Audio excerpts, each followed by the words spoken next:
L'histoire commence, alors que nous voyons notre héros parler de la manière dont il a été harcelé au collège, ce qui l'a poussé à se renfermer sur lui-même. Un jour, alors qu'il est sur son téléphone, il est soudainement enveloppé par une immense lueur et se retrouve devant une déesse qui le félicite d'avoir été choisi pour être réincarné. Réalisant qu'il est probablement décédé dans sa chambre, il entend la déesse l'avertir que le nouveau monde valorise uniquement la puissance magique, et elle lui promet un petit coup de pouce. En entendant cette offre incroyable, notre protagoniste décide qu'il devrait essayer de reproduire sa vie recluse dans ce nouveau monde, espérant passer ses journées à regarder des animes et jouer aux jeux vidéo. Ainsi, notre protagoniste est réincarné en tant que bébé, et il aperçoit un roi qui s'adresse à sa femme Giselotte, heureux de voir que leur enfant est un garçon et qu'il possède un insigne royal comme marque de naissance. Déduisant que ses parents sont de la royauté, notre protagoniste se réjouit à l'idée d'une vie facile, mais il remarque que le roi fait évaluer son potentiel avec une boule de cristal. Le roi, issu d'une lignée purement royale, et sa femme, une puissante aventurière,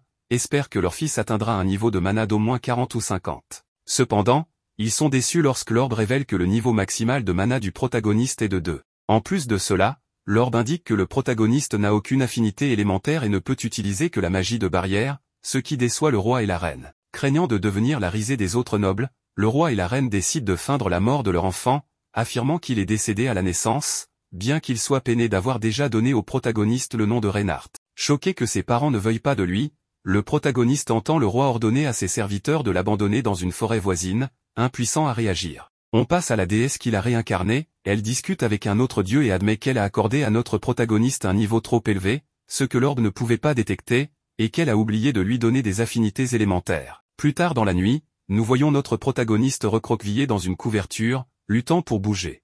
En testant sa magie de barrière, il imagine un cube et parvient facilement à en créer un. En testant différentes couleurs et formes, le protagoniste se demande s'il peut s'entourer d'un cube et est impressionné lorsqu'il réussit à se soulever avec sa magie de barrière, heureux de savoir qu'il peut au moins fuir en cas de danger. Mais il est pris de court lorsqu'un monstre s'approche en douce, l'obligeant à dresser une barrière juste avant d'être dévoré. Surpris par la solidité de sa barrière, notre protagoniste bombarde le monstre avec des cubes, mais, voyant qu'ils n'ont aucun effet, il tente ensuite de lui lancer des arbres. Le monstre ne cédant toujours pas, le protagoniste soulève un énorme morceau de terre avec sa barrière, prêt à écraser le monstre, mais il entend soudain la créature parler. En s'arrêtant pour discuter, notre protagoniste refuse le nom de Reinhardt et se présente comme Haruto, puis voit la créature s'excuser, expliquant qu'elle voulait simplement reconstituer son mana en le dévorant. Sachant que son corps est encore trop jeune pour parler, Haruto entoure ses cordes vocales d'une barrière, capable de les faire vibrer pour émettre des sons. Choqué qu'un bébé parle, la créature se demande qui est ce Haruto, ce qui pousse Haruto à se présenter et à dire qu'il a été abandonné.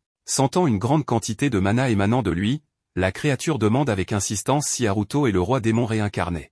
Ne voulant pas que la créature découvre qu'il était un reclus sans emploi, Haruto prétend être le roi démon, effrayant la créature, qui offre alors sa vie à Haruto. Voyant la créature être si dramatique, Haruto lui dit qu'il la laissera vivre tant qu'elle ne tente pas de l'attaquer. Reconnaissante d'être épargnée, la créature se présente comme un flamme-fan rire, mais Haruto l'appelle simplement Flay avant de partir. Alors qu'il s'éloigne, Flay l'arrête, expliquant que le fait de lui avoir donné un nom a créé un pacte de maître et serviteur entre eux. Ne comprenant pas ce qu'il vient de faire, Haruto commence à perdre conscience, n'ayant rien mangé depuis sa naissance. Prête à tout pour son maître, Flay se transforme en forme humaine, mais réalise qu'elle n'a pas de vêtements, ce qui pousse Haruto à la couvrir avec un sort de barrière. S'excusant pour son impolitesse, elle se demande quoi donner à manger à Haruto, mais entend soudain quelqu'un approcher de loin.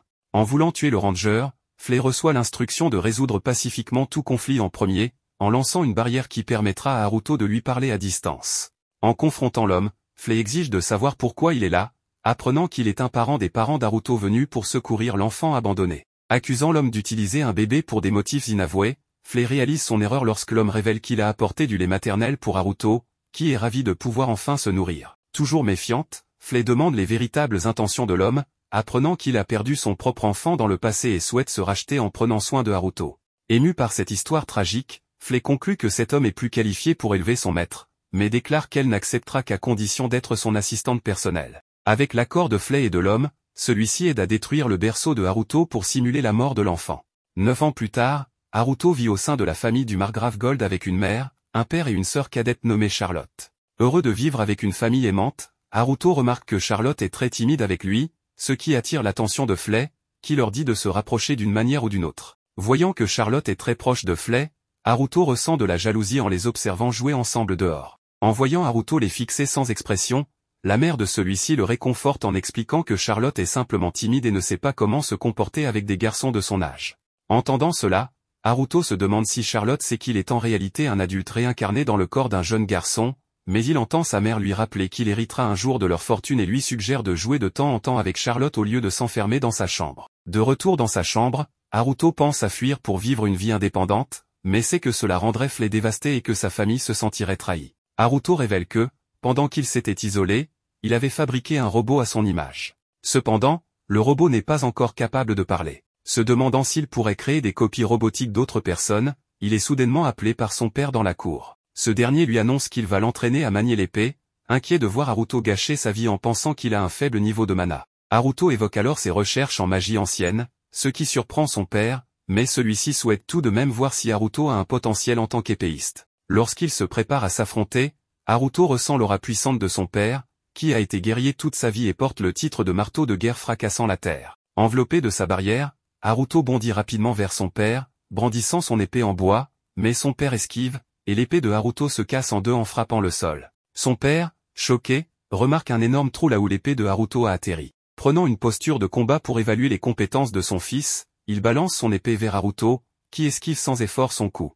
Son père est stupéfait, sachant que seuls les guerriers de niveau 30 et plus peuvent esquiver de cette manière. En repensant à ses tentatives passées pour mesurer son niveau de mana, Haruto constate qu'aucun changement n'était jamais apparu. Il en déduit que la déesse, en échange de son faible niveau de mana, lui a probablement donné un potentiel illimité en magie de barrière. Sachant que son fils a encore beaucoup à apprendre, le père de Haruto continue son entraînement, tandis que Charlotte les observe. Ce soir-là, le père de Haruto discute avec sa femme pendant que Charlotte est allongée sur les genoux de sa mère. Il lui révèle que Haruto possède des compétences incroyables et se demande s'il pourrait être le descendant d'un démon, ayant entendu des histoires sur la famille royale expérimentant avec des démons. Refusant de croire une telle chose, la mère de Haruto attribue cela à l'insigne royal, qui pourrait provoquer des traits étranges, expliquant pourquoi une créature démoniaque comme Flay est si proche de Haruto.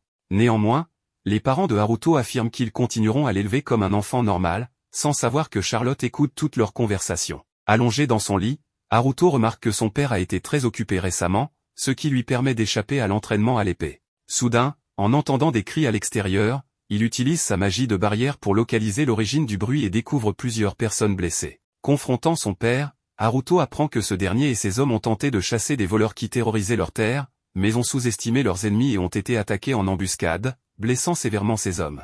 Voyant son père sur le point de craquer, Haruto retourne dans sa chambre, mais entend Flay insulter son père. Il la réprimande, puis soigne tous les soldats blessés. Cette nuit-là, Flay attend Haruto devant sa chambre pour s'excuser de ses paroles contre son père. Ensemble, ils explorent les alentours et découvrent plusieurs hommes campés à proximité. Haruto comprend qu'il s'agit de bandits et de chevaliers, mais trouve étrange que des hommes si faibles aient pu blesser gravement les troupes de son père. Il soupçonne la présence d'un traître dans le rang et décide de résoudre le conflit rapidement. Avec Flay, il se dirige vers le camp des bandits, observé de loin par Charlotte. Sur place, le chef des bandits se réjouit de leur attaque surprise contre le père de Haruto, même s'ils n'ont pas réussi à éliminer le célèbre marteau de guerre fracassant la terre. Soudain, Haruto et Flay apparaissent.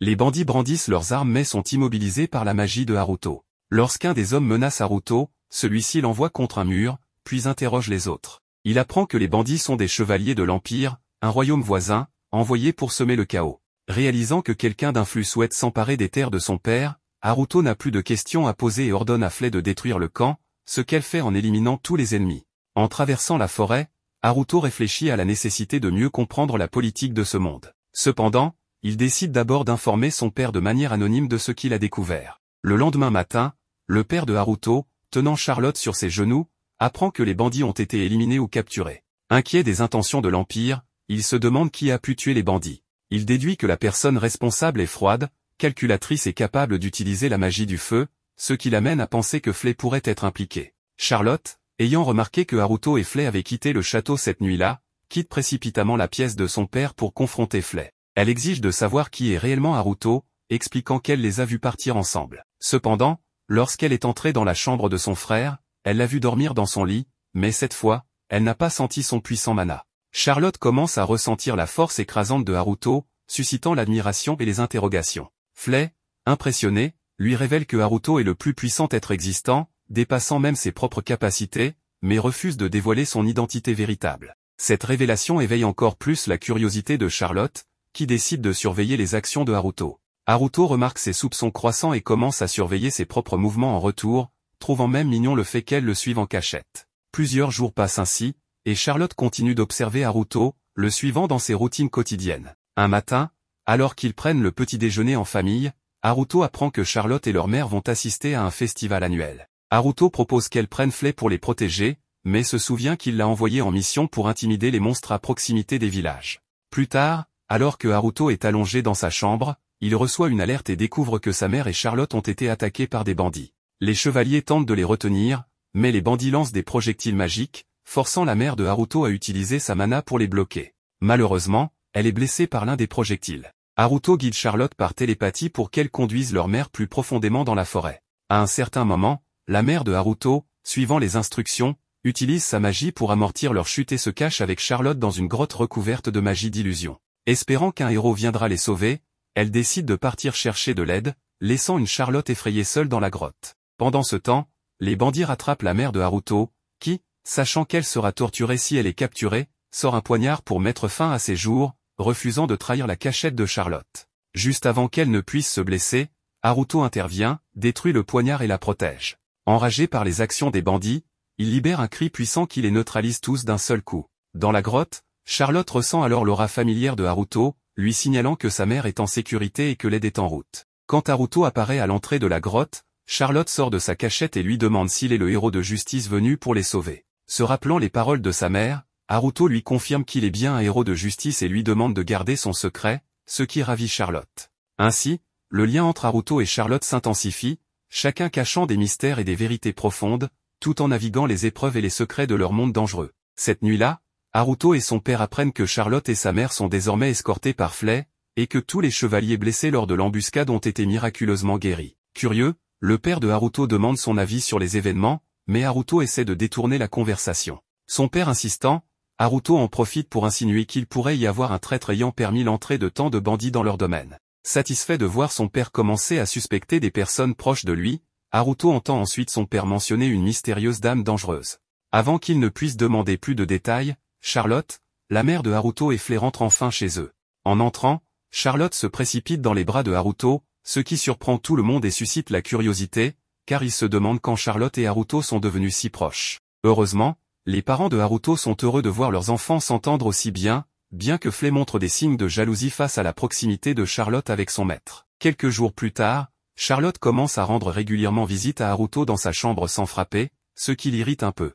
Cependant, il trouve cela adorable et préfère cela à son ancienne attitude de méfiance envers lui. Curieuse, Charlotte demande à Haruto sur quoi il travaille, et il lui explique qu'il expérimente des sorts de surveillance, qu'il classe comme de la magie ancienne. Étonnamment, Charlotte mentionne avoir vu un sort similaire dans la bibliothèque de leur maison, un lieu dont Haruto ignorait l'existence. Charlotte revient rapidement avec plusieurs livres, et tous deux découvrent que la magie ancienne a été oubliée au fil des siècles, remplacée par la magie élémentaire. Haruto, intrigué, se demande si sa magie de barrière pourrait également être de la magie ancienne. Heureux de voir Charlotte aussi intéressée, il est encore plus surpris de découvrir qu'elle a déjà commencé à lire des livres avec l'aide de leur mère et de Flay. Profitant de ce moment, Charlotte s'assoit sur les genoux de Haruto et lui demande de lui lire des passages. Ils découvrent ensemble que les dieux peuvent voyager entre les mondes, un concept que Haruto compare à des thèmes courants dans les animes qu'il a vus. Intrigué, Charlotte pose des questions, ce qui pousse Haruto à essayer de lui expliquer l'animation, les images en mouvement et les cadres colorés. Bien que craintif de l'avoir choqué, il est surpris et ravi de voir Charlotte fascinée par l'anime. Haruto consacre ensuite 2 semaines à installer un ordinateur et à créer son propre système internet pour permettre à Charlotte de regarder des animes. Rapidement accrochée aux couleurs vives et aux animations, Charlotte est cependant confrontée à des difficultés pour comprendre le japonais. Haruto décide alors de lui enseigner les bases, et il est impressionné par la rapidité avec laquelle elle progresse. Après 2 semaines, Charlotte commence même à explorer les animes de genre zombie, ce qui amène Haruto à se demander si elle est un génie. Il lui impose alors une limite d'écran de 3 heures par jour, notant qu'elle devient de plus en plus énergique. Un soir, cependant, Charlotte s'endort à table, ce qui intrigue sa mère. Lorsqu'elle apprend que Charlotte apprend la magie ancienne avec Haruto, elle est ravie et les encourage tous deux à continuer. Plus tard, avant de se coucher, Haruto remarque que Charlotte s'est glissée dans son lit, sa mère les observant avec un sourire, heureuse de voir leur lien se renforcer. Le lendemain matin, la famille se rassemble pour dire au revoir au père de Haruto, qui part enquêter sur la recrudescence de bandits dans la région. Retournant dans la chambre de Haruto, Charlotte semble triste, craignant pour la sécurité de son père. Haruto la rassure en lui disant qu'il est très fort, mais Charlotte, usant de son visage adorable, le convainc de suivre leur père pour veiller sur lui. Désireux de l'impressionner, Haruto se transforme comme les personnages d'anime que Charlotte adore et lui donne un écran pour qu'elle puisse suivre ses aventures en toute sécurité. Haruto commence alors à surveiller les environs et repère des bandits dans une grotte voisine. Il érige une barrière pour les piéger et, devant Charlotte qui observe l'action, se présente comme le héros de justice avant de neutraliser rapidement les bandits. Alors qu'il tente de quitter la scène, Haruto aperçoit son père et ses hommes arrivant. Son père, intrigué, demande si cet homme masqué a vaincu les bandits. N'ayant pas encore de nom pour son alter ego, Haruto se présente comme le héros de justice. Avant que son père puisse le remercier d'avoir sauvé sa femme et sa fille, Haruto s'envole, épuisé. De retour, il est contraint de maintenir ce personnage mystérieux pour impressionner Charlotte. Pendant ce temps, il continue d'améliorer son robot, mais est exaspéré par son comportement. Il réalise alors que Charlotte est dans la pièce, s'étant reposée dans son lit. Déconcertée, elle hésite à reconnaître qui est le vrai Haruto. Le duo est interrompu lorsqu'Haruto et Charlotte sont appelés pour accueillir des invités. À l'extérieur, il rencontre la princesse Marianne et le prince Laius. Le prince, méprisant, se plaint de la saleté des champs, ce qui amène Marianne à lui demander de se taire. Laius, plein de suffisance, exige que le père de Haruto s'incline davantage, rappelant à sa sœur qu'il est le futur roi, tandis qu'elle n'est qu'un outil politique. Voyant cette arrogance, Haruto lance un regard glacial au prince, qui, se sentant insulté, exige un duel. Armé de sabres en bois, Haruto et Laius se préparent à combattre. Haruto scanne les statistiques de Laius et découvre que ce dernier est niveau 9 sur un maximum de 40, ce qui est impressionnant comparé au niveau maximaux de 32 pour son père et de 33 pour la princesse. Le prince attaque en premier, mais Haruto esquive habilement. Il décide de se laisser frapper quelques fois pour évaluer la force de Laius, entourant son corps d'une barrière. En réponse aux provocations de Laius, Haruto se téléporte derrière lui et le met à terre d'un coup rapide. Le prince, furieux, tente de riposter, mais trébuche sans cesse, suscitant les interrogations de Marianne quant au niveau réel de Haruto. Le père de Haruto avoue ne pas comprendre l'origine de ses compétences exceptionnelles. À cet instant, Laius lance une boule de feu sur Haruto, mais celui-ci réagit en déployant une barrière invisible qui absorbe les projectiles. Incapable de comprendre, Laius exige des explications.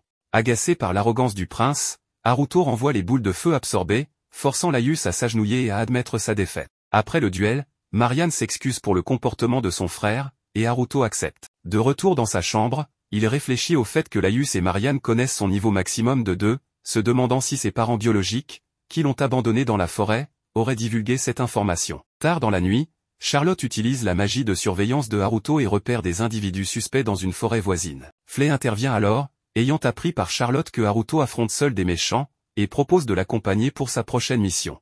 Ne voulant pas compliquer les choses, Haruto lui demande si elle a terminé les tâches qu'il lui avait assignées. Flay répond qu'elle a fini tout le jardinage et a chassé les monstres qui menaçaient les villageois voisins. Voyant que Flay et Haruto vont collaborer, Charlotte commence à imaginer diverses aventures où Flay serait l'acolyte de Haruto. Jouant le jeu, Flay déclare qu'elle se consacrera entièrement à Haruto et réalisera les idées de Charlotte. Mais lorsqu'Haruto lui demande d'arrêter son numéro, Flay le réprimande pour ne pas respecter l'imagination de Charlotte.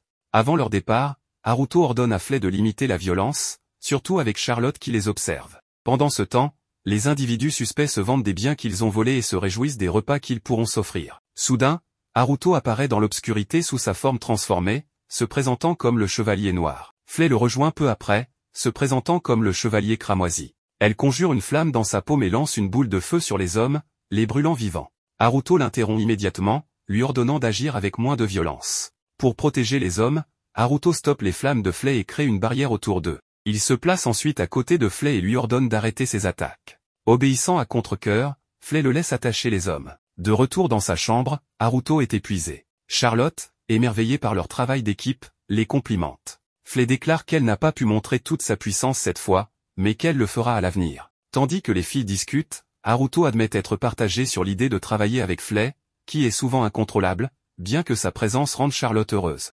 Laius, toujours embarrassé par sa défaite contre Haruto, entend son serviteur l'appeler. Le serviteur lui rappelle qu'il doit bientôt se préparer pour un banquet. Pendant qu'il s'habille, le serviteur lui propose d'inviter Charlotte à la tournée de ses terres agricoles. Bien que Laius refuse d'abord, le serviteur insiste et le force à accepter. De son côté, Charlotte revient du banquet avec de la nourriture raffinée apportée par le clone de Haruto. Ce dernier, fatigué d'avoir dû socialiser, s'écroule sur le lit. Haruto le rassure en disant qu'il se rendra lui-même à la tournée des terres agricoles le lendemain. Charlotte mentionne alors que Laïus l'a également invité, ce qui intrigue Haruto. Cette nuit-là, Haruto se prépare pour la tournée, sachant que Charlotte l'accompagnera. Haruto vérifie d'abord l'itinéraire de la tournée et repère des hommes encapuchonnés rassemblés autour d'un cercle rituel. Il se rend immédiatement sur place, se transformant et apparaissant près des hommes. Haruto leur demande s'ils ont obtenu l'autorisation de son père, Gold, pour lancer un sort ici. Prenant Haruto pour un ennemi, les hommes encapuchonnés se préparent à lancer des sorts contre lui. Mais Haruto réagit rapidement, interrompant leurs incantations et les projetant au loin. Voyant qu'un seul homme encapuchonné est encore conscient, Haruto l'observe utiliser le cercle rituel pour invoquer des chevaliers squelettes. Dégoûté par ces créatures, Haruto s'arme d'une épée et détruit les squelettes d'un seul coup. Mais, comme dans les jeux auxquels il jouait, les squelettes refusent de mourir. Les hommes encapuchonnés ordonnent alors aux squelettes d'encercler Haruto. Il érige une barrière cubique autour de lui, repoussant les squelettes, mais remarque un cristal rouge dans leur poitrine. Tandis que les squelettes continuent d'attaquer, ils se retournent soudainement contre les hommes encapuchonnés, provoquant la panique. L'un des hommes invoque alors un golem pour détruire les squelettes. Le golem se retourne ensuite contre Haruto, balayant sa barrière d'un coup et l'envoyant valser contre un arbre. Réalisant qu'il avait sous-estimé la puissance du golem, Haruto remarque le même cristal rouge dans sa poitrine. Bondissant dans les airs pour avoir un meilleur angle, Haruto invoque un pieu qu'il lance directement sur le cristal du golem. Le cristal absorbe le pieu, désactivant temporairement le golem. Lorsque le golem se réveille, il se retourne aussi contre les hommes encapuchonnés. Haruto explique alors qu'il avait prévu de briser les cœurs cristallins des squelettes et du golem, mais que le projectile qu'il avait créé avec sa magie a pris le contrôle des cristaux. Cela fait désormais de lui le maître des squelettes et du golem. Utilisant ces nouvelles invocations, Haruto attache les hommes encapuchonnés et tente d'interroger leur chef. Voyant que ces menaces ne fonctionnent pas, il trouve une idée, il force le chef à regarder ces hommes se faire enterrer vivants. Finalement, le chef avoue qu'il appartient à l'unité personnelle d'invocation de la reine de leur royaume. Lorsqu'Haruto lui demande pourquoi ils sont ici, le chef révèle qu'ils avaient prévu d'invoquer des créatures pour attaquer Charlotte le lendemain, pendant la tournée des terres agricoles. Haruto, furieux en apprenant que sa sœur est visée, exige des explications. Le chef explique que la reine craint le potentiel maximum de Charlotte, redoutant qu'elle puisse influencer la politique avec son immense pouvoir dans le futur. Raisonnant rapidement, Haruto en déduit que la seule reine capable de menacer son père, sa mère et Charlotte est sa mère biologique. Enragé par les intentions ignobles de cette femme, Haruto jure de protéger sa famille et commence à élaborer un plan pour contrer les machinations de la reine. Le lendemain matin, Haruto, Charlotte, Laïus et Marianne s'installent dans une calèche. Voyant Laïus de mauvaise humeur, Charlotte tente de l'encourager en disant qu'il devrait être fier d'avoir perdu contre Haruto. Mais cela ne fait qu'amplifier sa colère. Se demandant comment Haruto pouvait être aussi doué physiquement lors de leur duel, Laïus apprend avec surprise que Haruto peut modifier son corps physique à volonté. Marianne et Laïus sont stupéfaits par cette révélation. Laïus se demande alors si Haruto pourrait être un demi-démon. Charlotte explique que ce terme désigne un enfant né d'une union entre un démon et un humain. Ces demi-démons possèdent une force physique exceptionnelle et de vastes réserves de mana. Cependant, la seule différence entre Haruto et un demi-démon est qu'il n'a ni corne ni aile. À ce moment-là, la calèche s'arrête, arrivée devant un vaste champ de blé au coucher du soleil. Tandis que Laïus et Marianne surveillent Charlotte qui explore le champ, Haruto demande à parler à son père. Lorsqu'il s'assoit, Haruto demande à son père ce qu'il ferait si Charlotte venait à être attaquée. Son père révèle alors qu'il a reçu la veille une lettre d'un mystérieux chevalier noir l'avertissant que la reine en veut à la vie de Charlotte. Malheureusement, son père explique qu'il ne peut rien faire, car la mort de la reine provoquerait une lutte de pouvoir entre les nobles pour le trône. Le père de Haruto révèle aussi que son père biologique, le roi Jilk, a été destitué de son pouvoir il y a longtemps. Avant la naissance de Haruto, le roi Jilk et la reine Gislotte faisaient partie de l'armée qui a vaincu le roi démon. Gislotte, qui a personnellement décapité le roi démon, fut acclamée comme une héroïne et reçut le titre de princesse éclair. Elle épousa ensuite le roi Jilk, et ils eurent 3 enfants, le prince Laïus, la princesse Marianne et Haruto. Cependant, des rumeurs circulent selon lesquelles la reine Gislotte chercherait à s'emparer du royaume pour elle-même. Sachant qu'il n'est pas apte à prendre le trône, le père de Haruto explique que la seule façon de renverser la reine est qu'une personne plus puissante la vainque. Il laisse entendre qu'il attend que Charlotte soit suffisamment âgée pour entrer en politique. Il affirme que Charlotte est un génie, ayant même le potentiel de surpasser Gislotte, la princesse éclair. En attendant, il demande à Haruto de veiller sur elle. Alors qu'il traverse le champ, Efele propose à Haruto d'apporter la tête de la reine, mais Haruto refuse, expliquant qu'ils doivent d'abord s'assurer que Charlotte grandisse en toute sécurité. Ce n'est qu'après cela qu'il tuera personnellement sa mère biologique. La reine Gislotte est assise sur son trône, menaçante, un verre de vin à la main. Furieuse d'apprendre que ses tentatives pour éliminer Charlotte ont été contrecarrées par un mystérieux homme masqué appelé le Chevalier Noir, elle jette son verre de vin sur ses serviteurs, déçue par leur échec. Elle pense à Charlotte comme à la seule personne capable de la surpasser un jour. En sortant l'épée sacrée qu'elle avait utilisée pour tuer le roi démon, Giselotte envisage de traquer le chevalier noir elle-même. Soudain, une voix se fait entendre. Alors que ses esclaves s'arment pour la protéger, des barrières mystérieuses les neutralisent tous. Haruto, sous l'identité du chevalier noir, se révèle alors. Giselotte, stupéfaite, demande comment Haruto a pu arriver jusqu'à elle. Haruto se moque de sa magie de barrière censée repousser les intrus. Rassurée qu'elle n'est pas à chercher le chevalier noir, Giselotte lance un sort d'eau, enfermant Haruto dans une sphère d'eau. Tandis qu'il commence à se noyer, la reine savoure sa douleur. Cependant, elle voit Haruto s'extraire de la sphère grâce à sa magie de barrière. En plein vol, Haruto dresse une barrière pour bloquer une attaque de glace venant de Giselotte, mais il est forcé de subir un sort de feu qu'elle lance simultanément. Tombant à genoux,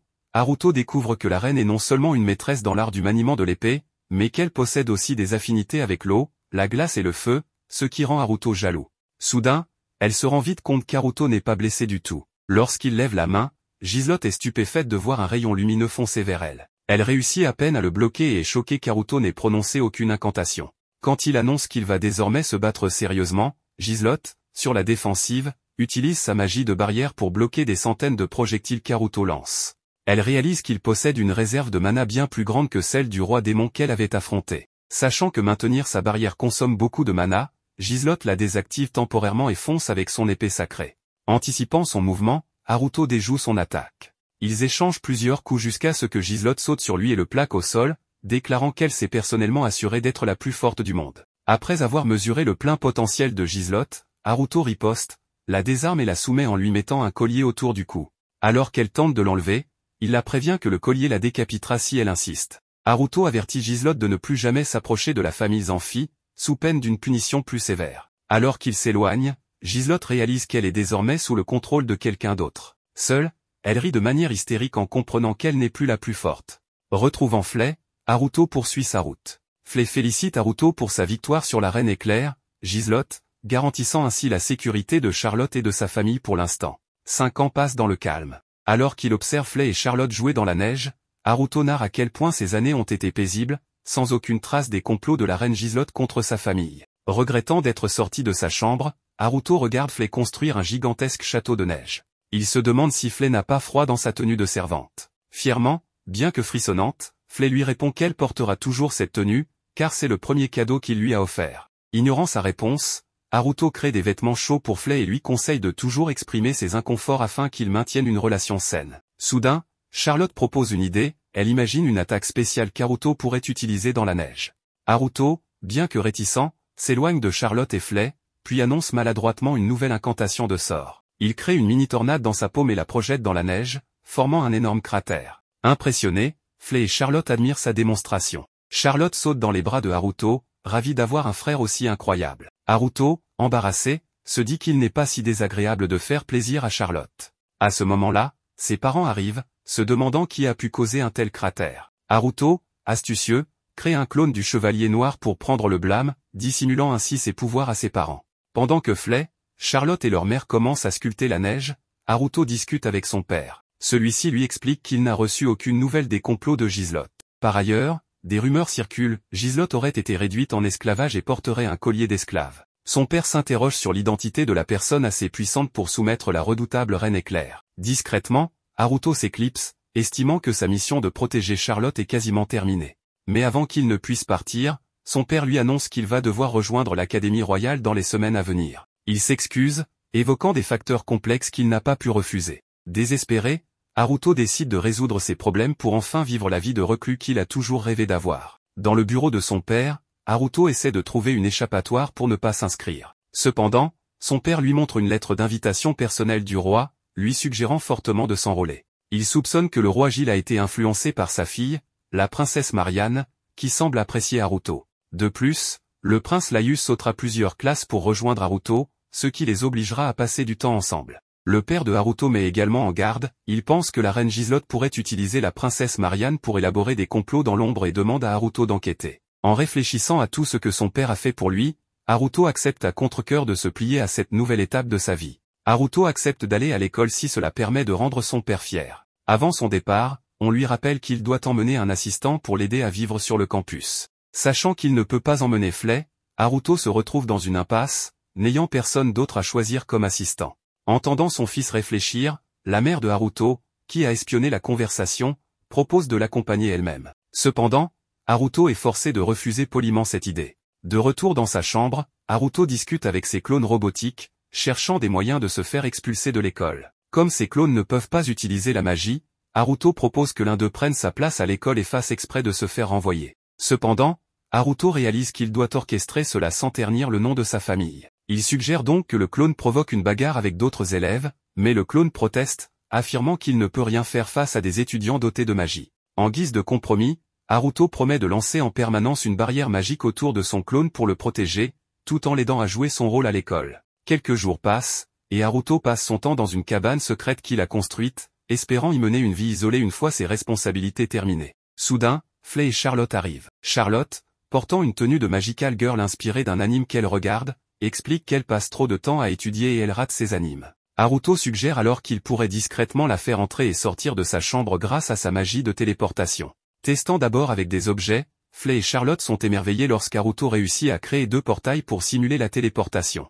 Cependant, Haruto précise qu'il n'a jamais essayé avec des êtres vivants auparavant. Flay propose d'utiliser le clone de Haruto comme cobaye. Haruto crée un portail vers son clone, qui se prélasse dans sa chambre, et lui ordonne d'essayer le portail. Quand le clone refuse, Flay s'énerver, dans un accès de colère, traverse le portail pour pousser elle-même le clone à travers. Grâce à ce test, Haruto confirme qu'il peut désormais téléporter des objets vivants ou non. Cependant, il n'a toujours pas trouvé d'assistant pour l'accompagner à l'école. Avec Flay nettoyant les fenêtres de la cabane, Charlotte regardant un anime et Haruto jouant à des jeux vidéo, Haruto s'exclame soudainement qu'il doit trouver un assistant pour l'école. Voyant la curiosité de Flay et Charlotte quant à ce qu'il entend par assistant, Haruto s'excuse et évite de leur révéler qu'il cherche quelqu'un pour l'accompagner à l'école. En se promenant le long d'une rivière, Haruto réfléchit à la nécessité de garder cette recherche secrète des filles, sachant qu'il ne lui reste que 3 mois pour trouver un assistant. Entendant un bruit venant de la forêt voisine, Haruto suit un sentier et découvre ses invocations de squelettes en train de construire des maisons.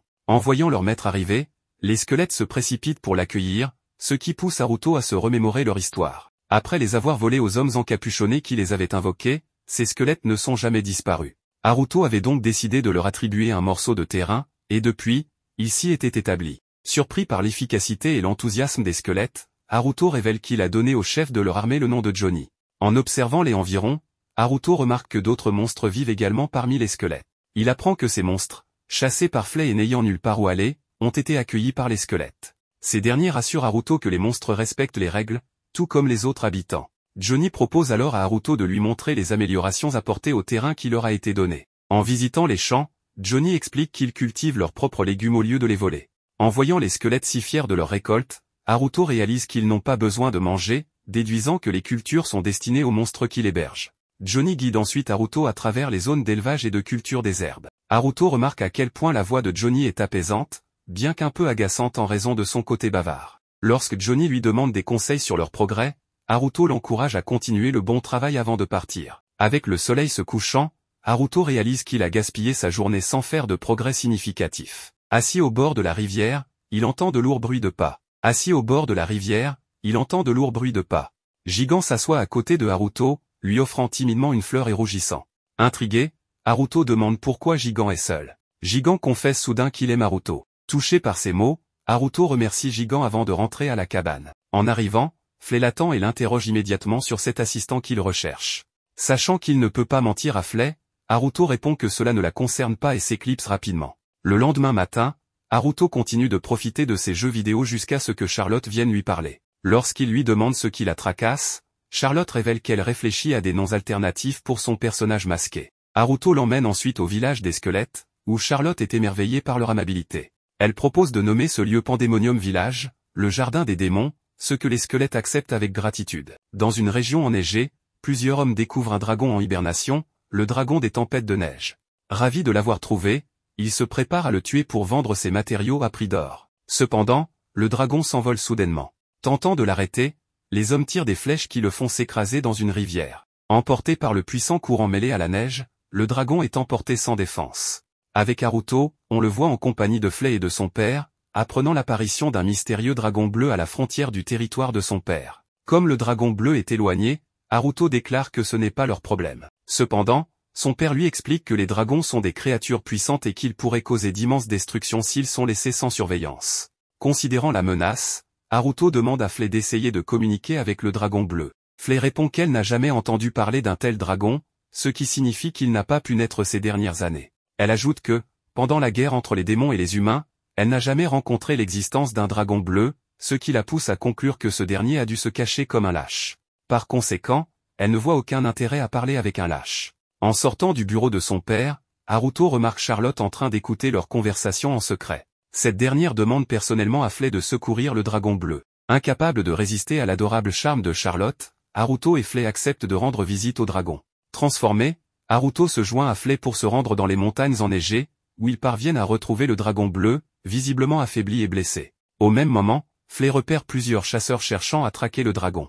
Haruto et Flay décident alors d'intervenir immédiatement. Près du dragon bleu, les chasseurs le réveillent en s'approchant, mais avant qu'ils ne puissent lui faire du mal, Haruto et Flay arrivent et les affrontent. Tandis qu'Haruto se concentre sur la guérison du dragon, Flay utilise ses flammes pour neutraliser à elle seule tous les chasseurs. Une fois complètement guéri, le dragon bleu s'approche de Haruto et souffle subitement un vent glacial qui l'enferme dans la glace. Agacé, Haruto rappelle au dragon qu'il devrait être reconnaissant pour avoir été soigné. C'est alors qu'il se rend compte qu'il peut entendre la voix du dragon. Avec ce moyen de communication, Haruto demande au dragon qui il est et comment il est arrivé ici. Mais le dragon l'interrompt, intrigué par le fait qu'une puissante démon comme Flay serve un humain.